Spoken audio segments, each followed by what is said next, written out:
Bayangin, kalau tiap kali kamu bercermin, yang balik ngeliatin bukan wajah kamu, tapi sesuatu yang lain.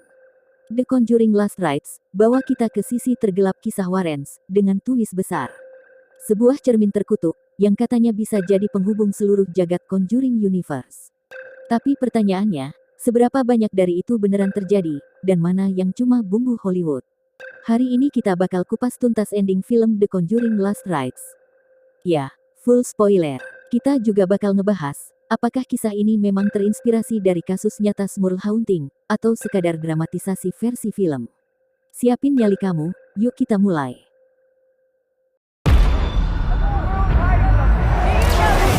Eight people live in this house. 8 people have experienced this. Is a demon. After all these years. Against the devil.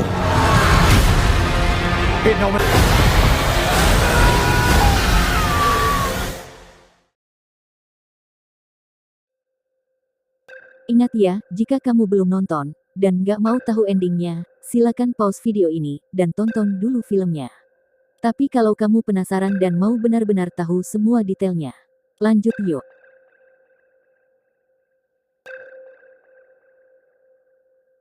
Di puncak cerita, kita tahu ternyata bukan hanya gangguan biasa, melainkan entitas jahat yang menggunakan sebuah cermin kuno sebagai media untuk melakukan possession. Cermin ini awalnya muncul sebagai artefak misterius di rumah Smurl, dan tiba-tiba menjadi musuh terbesar, karena entitas itu mengikat pada refleksi diri kalian. Ed mencoba berbagai cara, seperti memindahkan, membakar, atau mendoakan, tapi semuanya gagal. Cermin terus menarik kembali, seolah punya kehendak sendiri. Lorraine, dengan kemampuan psikisnya, mulai mendengar sejarah cermin itu, bagaimana cermin mengikat pada keturunan Warrens, terutama Judy. Ini bukan hanya soal eksorsisme ritual biasa, seperti di film Conjuring terdahulu. Selain cermin, film juga nunjukin beberapa manifestasi mengerikan dari makhluk. Ada X-Men, hantu pria bawa kapak, diinspirasikan sama kejadian masa lalu di rumah Smurl, seorang mantan pemilik dan istrinya dibunuh pakai kapak. Juga muncul sosok nenek tua, bayangan gelap, bahkan petunjuk Annabelle raksasa, dan bentuk-bentuk menyeramkan lainnya. Semua itu adalah tentakel dari kekuatan iblis cermin, yang bisa manifest dalam bentuk apapun untuk menyiksa penghuni rumah. Momen paling emosional itu, ketika Ed, Lorraine, dan Judy berdiri bersama menghadap cermin. Di sini, film menyiratkan bahwa entitasnya paling kuat, jika mereka takut atau menghindar. Namun, ketika mereka berdiri bersama, berani melihat cermin itu, ada kekuatan yang muncul, dan akhirnya cermin itu pecah. Kejutannya visual, menggambarkan pelepasan kekuatan jahat. Setelah cermin pecah dan entitas tersingkir, muncul adegan pasca credits, potongan video bergaya arsip, menunjukkan bahwa cermin yang rusak disimpan sebagai artefak berbahaya di Museum Warrens. Sentuhan akhir yang membuat penonton bertanya, apakah ini akan terkait di film selanjutnya? Keluarga Smurl, Jack, Janet, dan anak-anak, tinggal di West Pitton, Pennsylvania. Mulai tahun 1973, hingga pertengahan 1980-an, mereka melaporkan gangguan, seperti bau busuk, ketukan di dinding, bahkan serangan fisik, oleh entitas tak terlihat. Ed dan Lorraine Warren, datang untuk membantu pada tahun 1986. Mereka mengklaim barang bukti, seperti suara ketukan misterius, fluktuasi suhu ekstrim, serta entitas masa gelap, yang menekan keluarga. Namun, komunitas skeptik menyoroti, bahwa tidak ada bukti fisik, yang bisa diverifikasi secara ilmiah. Kisah ini dibukukan oleh Robert Curran, bersama keluarga Smurl dan Warrens, judulnya The Haunted, One Family's Nightmare, yang diterbitkan pada tahun 1988. Lalu diadaptasi menjadi film TV, The Haunted pada 1991. Namun, setelah Smurl pindah pada akhir 80-an, tidak ada gangguan lebih lanjut dilaporkan di rumah itu. Selain cermin yang jadi pusat horor, The Conjuring Last Rites juga ngasih kita parade makhluk mengerikan, yang bikin bulu kuduk merinding. Dan menariknya, tiap makhluk ini punya makna, dan asal-usulnya sendiri. Pertama, ada X-Men, hantu pria yang muncul sambil bawa kapak. Banyak yang bilang, sosok ini diangkat dari cerita lama, tentang pembunuhan brutal di rumah Smurl, di mana pemilik sebelumnya kabarnya mati dibunuh dengan kapak. Walaupun bukti sejarahnya masih diperdebatkan, di film, X-Men digambarin sebagai salah satu manifestasi paling agresif, selalu muncul buat nyerang dan ngejar karakter utama. Jadi bisa dibilang, dia simbol trauma sejarah rumah itu sendiri. Kedua, sosok nenek tua. Jangan kebayang nenek-nenek baik hati ya, yang ini tampil dengan wajah pucat, tatapan kosong, dan gerakan lambat, tapi bikin deg-degan. Fans percaya, nenek tua ini representasi dari roh tertindas, atau mungkin salah satu entitas yang dipakai cermin, buat ngelintasin ketakutan paling dalam manusia, rasa tak berdaya dan kehilangan kendali. Selanjutnya, ada sosok wanita muda. Penampilannya dingin, penuh kesedihan, kayak korban masa lalu, yang gak pernah bisa bebas. Banyak yang menafsirkan dia, sebagai representasi roh yang dikurung oleh cermin, mungkin generasi lama yang ikut terjebak dalam kutukan. Kehadirannya bikin suasana makin kelam, karena dia nggak selalu menyerang, tapi lebih ke ngasih rasa mencekam, lewat ekspresi hampa dan tatapan kosong. Gak berhenti di situ, film juga nunjukin bentuk-bentuk lain, kayak bayangan gelap yang melintas cepat, sosok menyerupai Annabelle raksasa, bahkan bisikan-bisikan, yang gak kelihatan bentuknya tapi bikin suasana makin mencekam. Nah, di sini kelihatan, kalau cermin bukan cuma sekadar benda mati, tapi kayak portal yang bisa melahirkan wujud-wujud horor, dari berbagai ingatan, trauma, atau legenda. Dengan adanya makhluk-makhluk ini, film jadi punya lapisan horor yang lebih variatif. Jadi bukan cuma jumpscare, tapi juga kayak simbolisme, setiap entitas kayak punya arti khusus dalam dunia Conjuring Universe. Film tidak menampilkan Falak sebagai pemain utama, tetapi memasukkan Easter eggs dan referensi visual, yang menautkan ke artefak atau kejadian dari film lain. Misalnya penampakan yang mengingatkan Annabelle, atau simbol yang pernah muncul di The Nun. Semua itu bukan bukti bahwa Falak terlibat, tapi lebih sebagai jembatan mitologi. Sekarang, kita masuk ke bagian paling seru, bandingin film sama fakta aslinya. Jadi, pertama, soal lokasi dan keluarga, film pakai nama Smurl dan kota West Pitton. Itu bener kok, historis. Arsip lokal dan buku The Haunted memang nyebut itu. Nah, gangguan yang digambarin di film, bau busuk, ketukan, sampai serangan fisik, itu juga sesuai sama laporan keluarga. Tapi di film, semua kejadian itu dijadiin satu pusat, sebuah cermin kuno, yang katanya jadi sumber segala kutukan.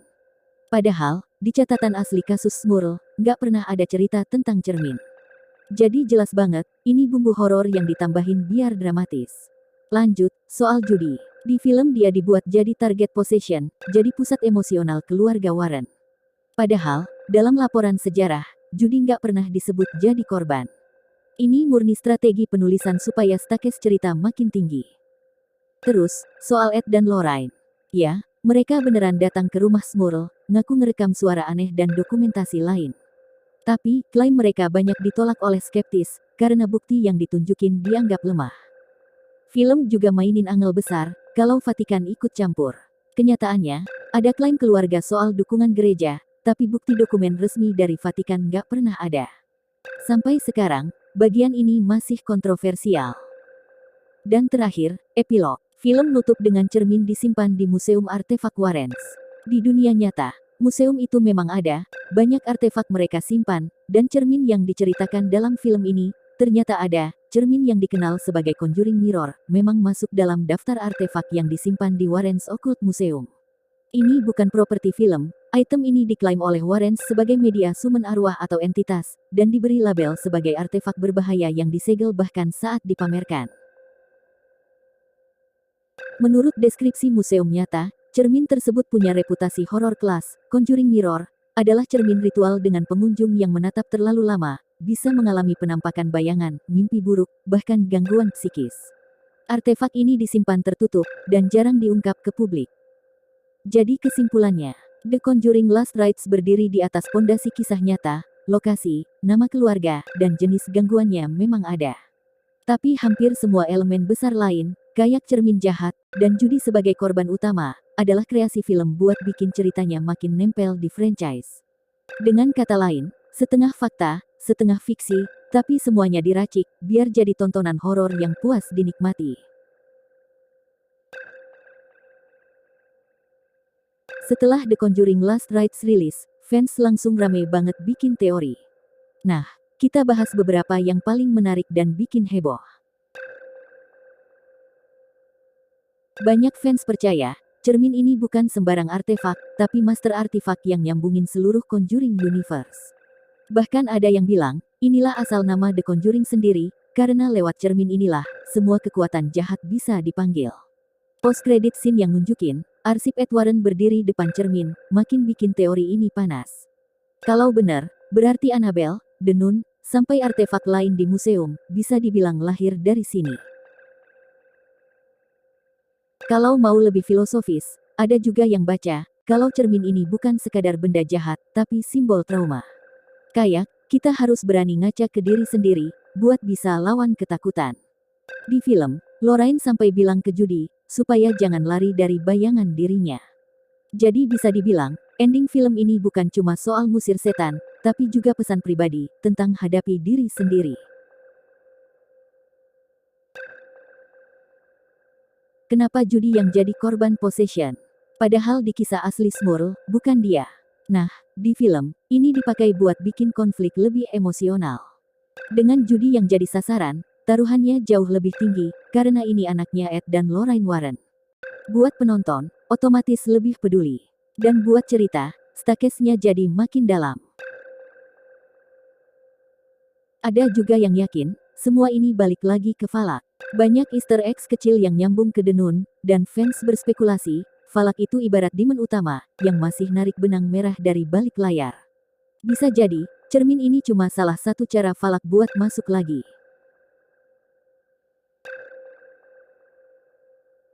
Ini yang lebih konspiratif. Ada teori kalau Vatikan sebenarnya tahu soal kasus Smurl, dan artefak kayak cermin, tapi semuanya ditutupin.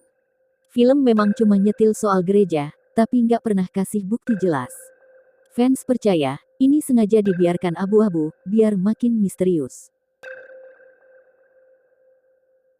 Dan terakhir, ada teori kalau film ini sebenarnya bukan cuma penutup Ed dan Lorraine, tapi pintu buat fase baru. Judy bisa jadi penerus, museum artefak makin banyak rahasia, dan cermin ini jadi kunci spin-off selanjutnya. Jadi bukan sekadar ending, tapi juga opening ke bab berikutnya. Kalau aku pribadi, teori cermin sebagai simbol trauma paling kuat, karena filmnya sendiri kasih banyak clue ke arah situ. Tapi, teori master artifak juga nggak kalah gokil. Nah, kalau menurut kalian gimana? Coba tulis versi kalian di kolom komentar, siapa tahu ada yang lebih gila lagi. Jadi, film The Conjuring Last Rites mengakhiri saga dengan spektakuler, melibatkan cermin sebagai pemicu, udah keren sebagai break sinematik. Tapi secara historis, kisah Smurl memang punya fondasi, hanya saja film ini mengombinasikan fakta dengan fiksi buat efek dramatis. Kalau kamu nonton filmnya, apa kamu lebih merasa endingnya sebagai klimaks emosional, atau kamu tertarik sama historinya? Tulis di komentar ya. Kalau kamu suka video ini, jangan lupa like, share, dan subscribe, aktifkan bel notifikasimu, supaya kamu nggak ketinggalan konten keren lainnya. Sampai jumpa di video selanjutnya.